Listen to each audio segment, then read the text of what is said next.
Welcome everyone to the Intelligence Spotlight series. Today on the Intelligence Spotlight, I'm joined by Shay Maman, a senior intelligence researcher whose work has taken him into the hidden parts of the internet most people never seen or even imagined to exist.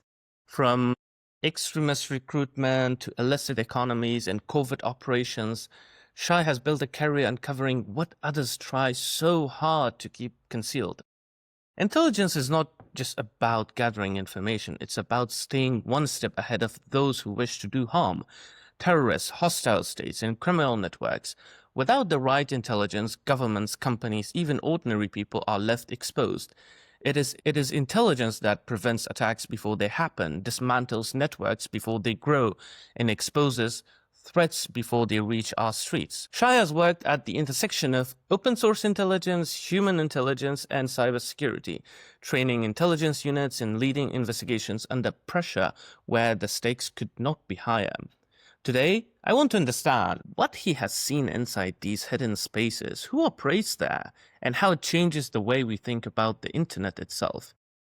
Many of us only ever encountered the surface web, news sites, social media, online shopping, websites. But beyond that lies a vast and largely invisible space where everything from espionage forums to trafficking markets operates. Shai, welcome to the Intelligence Spotlight series. Hey guys, thank you for having me. How are you? Good. I'm so glad that you accepted our invitation. Before we start, there is something I want to ask you, but which I have never shared it with you before, and you might be surprised about it. And it's not related to the topic of today. Okay. What's your favorite food? Wow. I think I will go with pizza. Yeah, I think we'll go with pizza. All right. Do you like it in Italy, or you like it anywhere? Actually, the most amazing pizza I had was a few months ago. I was in Rome with my wife. Oh, nice. It was, it was a small pizza in the corner of the street. I don't remember the quite name, but it was amazing. Right. Of course, pizza in Rome. I think that's a perfect. It makes it like voila. Yeah. Right. So let's talk about your background. Especially, of course, now you're very experienced. You've worked and seen a lot. But when you look back at your career, right, what first opened your eye to the hidden parts of the internet that most of us would never see? That's a good question. I think my career path was unorthodox, let's call it that way, because when I first graduated from the army at the age of 21, as all of the citizens in Israel must accomplish, my view on the cybersecurity world that I didn't have a lot of experience in, although I kind of touched it in my service in the IDF, mostly around networking, but not only. I wanted to be a penetration tester. That's the observation I had. I only knew about this niche in the intelligence world, in the cybersecurity world. Actually, it's not actually intelligence. And my observation about the cybersecurity world was very limited. I knew about PT, about penetration testing. I heard about it. I knew some of the individuals that I worked with that were part of this niche. They were penetration testers themselves. And that's what I knew. That's what I wanted to do without actually understanding what is it actually required in order to... What's penetration testing, if for our audience, if they don't know about it? Maybe Sure. briefly, if you could talk about it. Sure, absolutely. Penetration testing is the good hackers, those who are testing the vulnerabilities in web applications or websites or infrastructures in order to understand what kind of damage the bad hackers can perform by themselves. They are writing a full report, comprehensive report about this situation, about the vulnerabilities that they found, and they send it to the companies that own those applications or websites or infrastructures and tell them what to fix before bad hackers can gain unauthorized access and to harm the company for money or for revenge of any kind, if we're talking about hacktivists and something like this. Right.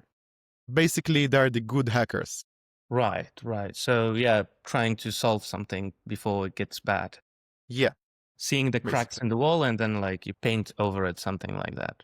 Yeah, yeah. All So right. that's what I wanted to do. I wanted to be a penetration tester, and I started to learn by myself the basics that I need in order to climb across the ladder, if you want to call it that Mm-hmm. way. And as long as I learned more and more, I understood one thing, that my interest is not in the penetration testing itself, but where those cyber criminals are hiding and what they're doing and where they're getting the information from, Mm, meaning the first stage of the cyber kill chain, called the intelligence gathering, the reconnaissance phase.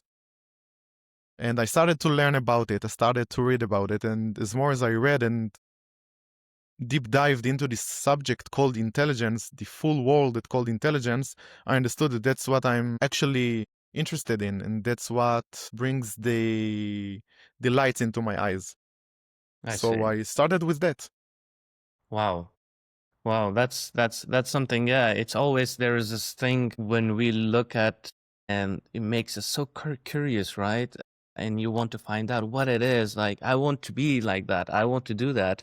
And I think that's why in the whole intelligence world, curiosity, I think, is the basis for any form of like OSINT or human intelligence, because that's what drives the questions you have and then makes you find things. So, like on the news and on articles anywhere, especially with journalists, when there is something happening or something, there was a phishing attempts that happened, or there were like attacks or anything like illegal trading of weapon, drugs, and the dark web. I've seen journalists like often throw the around the terms like, okay, dark web and then okay, deep web. But to most people, they sound like, okay, cliche, like, okay, what's the dark? Dark, okay, what's the deep? But imagine like a teenager who spends their time on TikTok or YouTube, of course, they keep hearing this a lot. But if you had to explain to a teenager what the hidden space online, like the deep web and dark web, actually are, and how would you describe them without, technical jargon? I think we can compare those into the real world situation that we are all familiar with, not associated with, I hope so, but familiar with from news, from articles, from movies, series, and so on. And we can compare the hidden parts of the internet, Mm-hmm. and we need to divide those into two domains. Meaning, hidden parts of the internet not necessarily mean something wrong. The dark web, for example, is not a bad place. It's a place where the technology can bring anonymity and privacy for individuals who seek for those. Some of them are seeking for those anonymity and privacy features in order to conduct their illegal operations. But Right. some of them are just wanting to know how to stay hidden from the government. For example, in Iran, Mm, the uh, um, the citizens that are against the government are seeking to speak their hearts where the government cannot hear them, cannot isolate them, cannot bring them to justice, mm-hmm. and to kill them eventually. So they're seeking for a place where they can talk freely about what they want to do and what they want to bring into their life without the risks of I getting see. caught. So this is a very good place to hide what you're doing and to try to be more private and more anonymous. But of course, we can compare them into the bad domain, the illegal activities, the wrongdoings. And the comparison that I talked about is the real world situation where we have real criminals. They want to obviously hide their wrongdoings and illegal activity from prying eyes of the authorities, of Mhm. intelligence agencies, and so on. They won't do the crime in the middle of the street. They will do it in garages, they will do it in closed rooms, they will do it with the security guards that are watching their back in order to stay alive, actually. Right. and not getting caught. So we can compare this into the online activities as well, where cyber criminals, and not only cyber criminals in the general term of cyber, when we're talking about cybersecurity, Right. but when we're talking about online terrorism, when we're talking about CSAM, child sexual abusement material, a very harsh content, when we're talking about massive frauds, online frauds, and something like this, those will be in mostly closed online forums that requires invitation. Maybe you need to pay a little bit of money in crypto, of course, in order to obtain access to those forums. And from there, we have a lot of other applications, instant messaging applications such as Telegram, Signal, Talks, Jabber, Session, and a lot of others that they are connecting with each other in order to obtain and to recruit maybe new joiners. I see. I see. Well, I think you explained it in a really interesting way. Having a dark web that could be exemplified as the garage behind like a building doing activities, but also something you touched upon that I liked it, and that is that dark web is not necessarily a bad place. It's also provides some sort of safety for those who are living in countries like that their actions could be persecuted. So they live in the digital world, but like in the dark web, in the shadows, similar like in the real life. You work in the shadows because you don't want to get caught, or for maybe you're doing something that the government or the state that which you are in considers that as criminal activity. That was really interesting to know that. But we also often have the a picture of shadowy criminals, right? About encrypted screens. But history often shows that it's not always who you expect, right? So you always have this hypothesis. You think, okay, behind that there will be like some sort of, shadowy criminal. But sometimes it's just students, or hobbyists, just people trying different things because I've seen like there were friends who were just researchers, but they research on topics that in Germany those are like red flags, and then the German intelligence showed up behind their door like what's up, like who you are. So so that's why like even accessing sometimes some places for research purposes or things like that could put people and then the authorities spotlight. But what kind of people do you usually find operating these hidden spaces, especially in the online hidden spaces, and what actually surprises you the most about them? I think it really depends on who am I researching. If we're talking about a known group, if we're talking about someone who is doing illegal activities and I want to catch him, it really depends. If we're talking about a famous entity, Hmm. let's take the example of Purin, one of the known admins of bridge forums, one of the most illegal markets across the deep web. When they finally caught him, I think it was 3 years ago, 2.5 years ago, something like this. Eventually, they found it was a kid. In most of the times, Hmm. they are teenagers. Let's take, for example, Lepsus, one of the known hacking groups, that most of them, as mentioned, are teenagers as well. In Hmm. most of the cases, not all of them, but in most of the cases, we're not talking about a cyber criminal, a drug lord, someone with vicious sights, and someone with scary faces, and someone who controls the whole world. It's not the things that we used to see in the movies where they finally caught the person behind the scheme and they are finding this is Pablo Escobar, for example. We're Hmm. not talking about such personas. In most of the cases, it was someone from their mom garage, or someone who is a student for computer science in the third years and looking for to gain extra cash in order to pay for rent and to pay for his nights with the guys in the bar. Yeah. It just grew from there. But I think one of the most, actually the most shocking revolution that I had when I first started a few years ago, it was to discover when talking about the hidden parts of the internet the harsh content that we can find in those particular domains. And I'm not talking about weapons or about cyber criminals or even about frauds. I'm talking about much harder domain and content. For example, CSAM, child sexual abusement material, that Mhm. the darknet and the underground forums are filled with, unfortunately.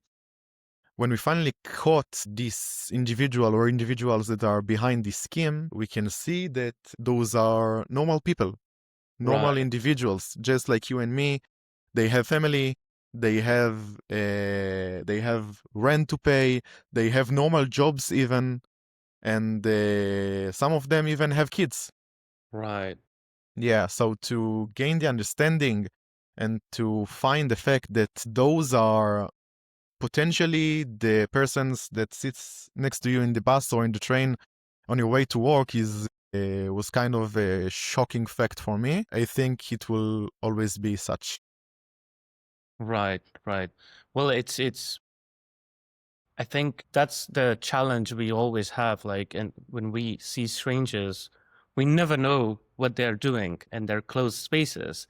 There could be like a very normal, very kind, polite person interacting with you, maybe in the bus stop, or in a tram stop, or somewhere in the shop, or just maybe like a taxi driver. But deep down, that could be their cover. Yeah. That could be their cover to never get flagged, like, "Oh, this guy is weird," things like that. But when we see those weird people, we usually like, okay, that guy is weird, like, take a step back, or he looks shady. But actually, the real shady people are the ones that you never expect. I think that's a good observation. You've done that. And for years, authorities also have warned us, like, especially people who are recruiting online, right? When it comes to terrorist activities, Mhm. um, we, someone from Afghanistan, when I grew up in that country, there were examples of how recruitment would happen. It was mostly from mosques. They would get radicalized, and there were some other people that would say, "Hey, we have gathering. You could join us. We will talk about these topics." But it was a small gathering, and they were recruiting them, especially when it comes to groups like ISIS, Al Qaeda, and others. But interestingly, the more digital we become, the more sophisticated these recruitments also have become. We no longer have those recruitments in person. Most of it is done online. And a lot of attacks that happen in Europe or elsewhere is like lone wolf attack. The guy is radicalized online, carries the attack, already knows where to get the weapon, where's the target and everything. But then at the end, they release a video that they had an allegiance with ISIS, for example, right? Or other groups, or you never know. That's another case. But talking of like places like Telegram is a good place that they are doing these recruitments and effectively brainwashing a lot of people. Yet some of the most effective radicalization that happens also in the plain sight, right? We never know. It's not in those secret chats. It's like through memes, through gaming chats, but also like mainstream platforms. Like there was a song that was trending. It was an Arabic nasheed. And a lot of, Muslim teenagers in the West and other countries, they were using that same nasheed on their videos on TikTok. But of course, they didn't know Arabic. And the whole nasheed was about Dawlat al-Islamiyah. And it's like, it's all about the propaganda messaging in there. So how do extremist groups actually recruit online today based on the observation you've done? And is it really about encrypted apps and dark forums, or does it start somewhere actually much more ordinary? I think you covered it perfectly by yourself, but it really depends on the domain that we're dealing with. When talking about terrorism in specifics, Mhm. the most advanced and technological way is to recruit new joiners and to spread the content by the social media. In TikTok specifically and the Instagram Reels, and those are the people who are in those apps and registered to those apps are mostly, when talking about TikTok, are mostly teenagers, those who can be influenced quite easy, especially if they are already part of the movement, if some of their friends are part of any kind of movement and they only need the authorization by the Right. society, the authorization by the maybe family members, the authorization by themselves in order to get in love with a specific idea. For example, talking about the Hamas propaganda Mhm. against Israel and against the West in general. Right. A lot of Free Palestine and a lot of harsh content against the West in general are spreading in the TikTok reels and involved with fake news about the situation. And a lot of these are manufactured by the same bots and the same agencies from those specific countries, for example, Iran and Russia and China, who are friends, obviously, in order to pump the idea and to get in the minds of the most weak minds, let's call it that way, not Mhm. in the kind of insulting way, but the weak minds of the teenager who is not really understanding what is behind the situation, who is not really understand anything besides the radicalization. For example, those who are living in Gaza. Right. It's really easy to get in their minds and to make them see a kind of narrative, a false narrative that Hamas is coming to save them and is their only hope, and they don't have money. Maybe one of the family members is only the is associated with this organization by himself, and he pulls them into this terrorist organization as well, Mhm. and he really gets the idea that that's life, that's what he has, that's what he needs to do, it's what he will, that's what he will die for, that's his Right. life. Yeah. So it all becomes with a new way to get in the minds of young people and to the weak minds of those who are not familiar with the truth, actually. From there, it's really easy to understand the radicalization path that some of them choose to take. Right. And as you mentioned by yourself, when we're talking about lone wolf, it's really hard. Okay, it's hard, the idea that they want to perform before the Mhm. the the attack they want to perform. Yeah. And I think in most of the cases, I won't say all of them, but in most of the cases, you can see the writing on the wall after the investigation you conduct about this individual. We can see this with the terrorists that performed the attack in Germany, in Berlin, that Right. ran the Christmas market with his car. Yeah. In most of the cases, again, there was a manifesto, there was a lot of shared content in social media, in Telegram, in Facebook, in Instagram, in TikTok, in basically wherever you can write things, he wrote things Yeah. about the West, about the authorities, about extreme Islam. Mhm. And if there was a kind of a way to understand the radicalization of those individuals before they do what they want to do, I think we could avoid from maybe 90 or 95% of the attacks around the world, Yeah. especially in the West and in Europe. We're not talking about places where the security agencies are with less resources, but we're talking about the Five Eyes countries, we're talking about the USA, we're talking about Israel, entities that have a lot of power in order to understand things before they actually happen. Yeah. Yeah. And I think you touched upon a very interesting thing because you used the weak mind term. And I've seen also a pattern among teenagers, especially in today's age and time, because a lot of teenagers also suffer from identity crisis. That's something that makes them vulnerable, very much so vulnerable to any sort of ideas, and they try to find meanings, and that's why we sometimes see this waves of it's according to the world events, like, and then especially after the October 7 attacks, there's this rise in radicalization among a lot of teenagers here in the West as well. If you ask them what's happening, they don't know. They don't know the history. They don't know what's happening. They don't know the nuances, the different groups, actors that are involved in the proxy, the geopolitics, everything. Like there's so many layers to it. It's not a black-white thing, right? Of course. So, but they find a meaning in that.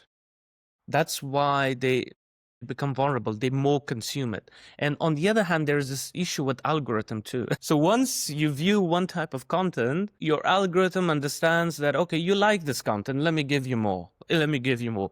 And you can't break from that. So I think it's like a cat and mice chase. You keep running, but it's still, you can't catch them. And I think it's biggest challenge for authorities overall and catching these sort of incidents or people being recruited online. There was this other question I had, but you earlier touched upon, and that was about the darker side of the dark web, like even the dark web. And then you said that it's actually it's not about terrorism or drug or anything, but like child sexual abuse and that the perpetrators are very normal, ordinary people.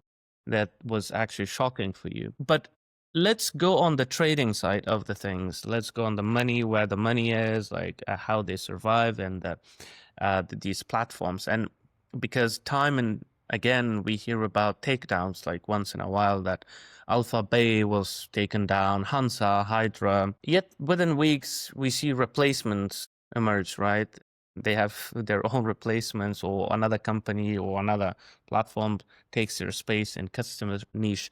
And then and they also become more stronger and harder to shut down because they become more resilient to that. Why do these illicit markets, in your understanding, keep surviving even after governments pour millions in shutting them down? What's that elixir they use that makes it harder to take them down? It's really a good question. I think it's a cat and mouse game because no matter how much money the governments will spend in order to shut them down, it's a really hard mission to shut a market down, especially when we're talking about the big markets. Those individuals or those crime syndicates who are familiar and they are OPSEC-oriented, operational security-oriented, they're not doing the rookie's mistake. They know what to do. Maybe they were associated with other crimes forms as well. They have a lot of money backup in order to obtain the infrastructure, in order to obtain the servers, in order to obtain the relevant people who will maintain this infrastructure for them. And we're not talking about kids. In most of the cases, when talking about the big crime forums, they are not maintained by rookies. Yeah. In the intelligence industry, you're counting about a mistake that the threat actor did in his life. A mistake like this can be the reusage of special passwords that got leaked, and you have the chance to cross data references in order to obtain at least half of the picture and to Right. understand what we're talking about in this particular type of story. It could be the reusage of special usernames or your social media handles. It could be a question in open forum that someone asks and it leads you to gain understanding or the general idea and the association or the potential association to a specific case that you're trying to solve. In most of the cases, this is the first lead that you get in order to find other leads and to connect them and potentially solve the case. If the threat actor, potentially, if the threat actor never did any kind of mistake, I never seen such a case, but I'm still young. Potentially, it would be impossible to catch him. Right. Yeah. Yeah, exactly. So, and I think OSINT plays a huge role in this because sometimes it's very hard to access these open spaces and masked identities and how the transactions that seems hidden, but OSINT somehow finds a way to crack it, right? I want to know, like, how much OSINT, open source intelligence or investigators, they're able to crack these domains and access them or find out who's behind it, or at least find out where the transaction, how it's going from one place to another place. And where does OSINT hit its limit? And then the human intelligence part becomes necessary. So maybe you can talk a bit about that, like how we can merge those two and how basically the limits of OSINT and where exactly we need the human intelligence part. Sure, absolutely. I will give a potential example. Let's take an individual without any kind of revealing details, of course, that you suspect of him to be a part of a crime organization, maybe the admin of a known hacking group or known terrorist recruitment activities or basically anything shady. Mm-hmm. And you want to expose him for their illegal crimes, for their wrongdoings. Yeah. You're starting to understand the basics of this person, his email address, maybe addresses, maybe he has more than one. In most of the cases, he has more than one. His passwords, phone numbers, where he lives, family members. Basically, you're building a human case, Yeah. the personal details behind this person, this individual, his date of birth, the full date of birth, where he went to school, who is his family members, friends, close associates, maybe work details, and basically every kind of revealing detail that you can obtain about this individual. And now you're starting to investigate in the same manner for the alias that we're talking about, the threat actor name. Okay, his other identity, potentially his other identity. And you're trying to cross-reference between those details that you find about this individual that you're suspecting and this individual, the threat actor. If you're seeing mutual details, that's a kind of a big hint. Let's say, for example, that's exactly one of the OPSEC mistakes that we talked about before. That, for example, none of the details, none of the details are coming together into one piece. But you can find, for example, that in one of the leaks from 2012, for example, that he used this email address that is no longer with usage at the moment. Yeah. He wrote the exact same date of birth as the threat actor mentioned in his one of the posts that he published a few years ago, and wrote 50% because of my birthday. You can see the exact same date in both of them. So you can understand that potentially this is the same individual, and not only it's not by mistake actually. Yeah. But of course, it's not the condemning detail that you're looking for, but only a hint. If you'll continue to deep digger, in most of the cases, you'll be able to understand and to gain more hints into creating the actionable intelligence that you need and to perform the arrest that you need. Of course, the authorities will do this, not me. And or to publish this story if it's not interesting for the authorities. Yeah, that's it basically. Yeah, that's interesting. And do you know any examples of your work, of course, without breaching any sensitivities, that OSINT in itself actually cracked something that many thought was impenetrable? There are a lot of cases. I'm trying to think about one of them. I think one of the most familiar cases is Ross Ulbricht, the admin of the Silk Road, I think, one of the first cybercrime forums on the dark web. Right. Yeah, he already got released from prison by Donald Trump when yeah, it was 1 year ago, I think. He got released from prison. Um, After he got a lifetime. But yeah, that's another story. One of the greatest mistakes that Ross made himself is the reusage of the username that he used. I think it called Dead Pirate Bay, something like this. Dread. I don't remember the quite name, but he used this username to ask a technical question when he first started the forum at Silk Road. Yeah. And some of them, of course, he changed the username afterwards and started to use this username in order to market his forum and to sell his propaganda. It's not propaganda; it was basically drugs, a lot of them. And the investigation was a few years after they initiated the market itself, the Silk Road. It was running for 3 or 5 years. Yeah. And the investigations by the different authorities and by individual people who tried to understand who is this admin of the Silk Road market got this potential lead. This is the first lead that they got. They got the username after he changed him. They started to investigate. They saw the reusage of this specific username, and that's it.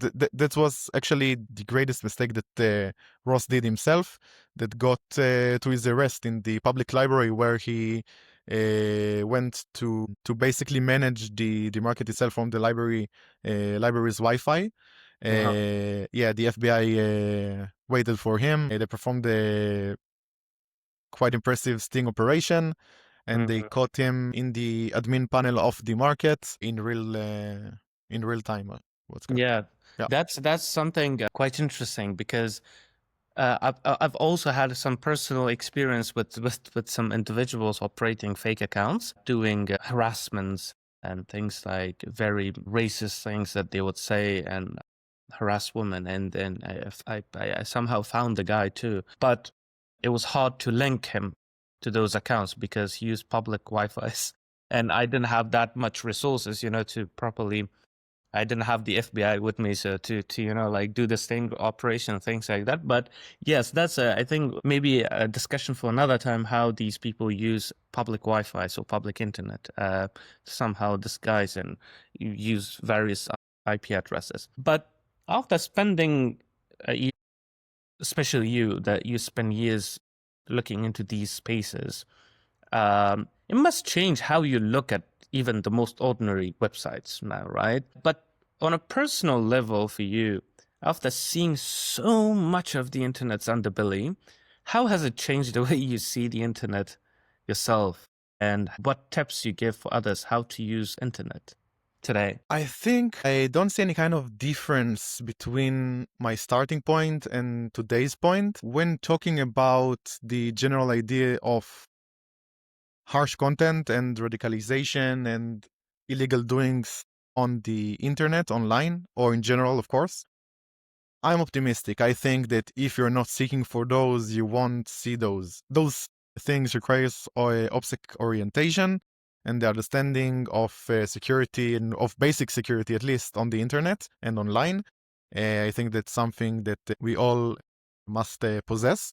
But when talking about drugs, about terror, about espionage, about CSAM, about other radicalized domains, unless you will seek for those and will search those deeply in the internet and try actively to get associated with those domains, in most of the cases, if not all of them, you won't see those because it's not something that you can see Right. on a Facebook page or Instagram page or TikTok page or something like this. You need to actively search for those and to actively join groups and something like this to understand and to get associated with the individuals that are spreading this content. So I think as long as you keep security and internet hygiene, Right.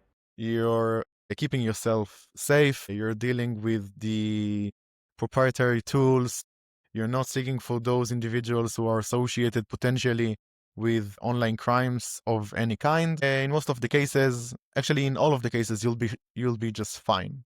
Right. You're not supposed to see drugs for sale on a public Facebook page or on the ordinary internet Yeah. without actively looking for it. And if you see something like this, you can just not get associated with it. You can block this ad or this page or this individual who is talking to you. And from there, you can report him, of course. And from there, it's the company's problem. It's the problem of Facebook, of Instagram, of TikTok that will deal with this individual. They will block him from the platform, and that's it.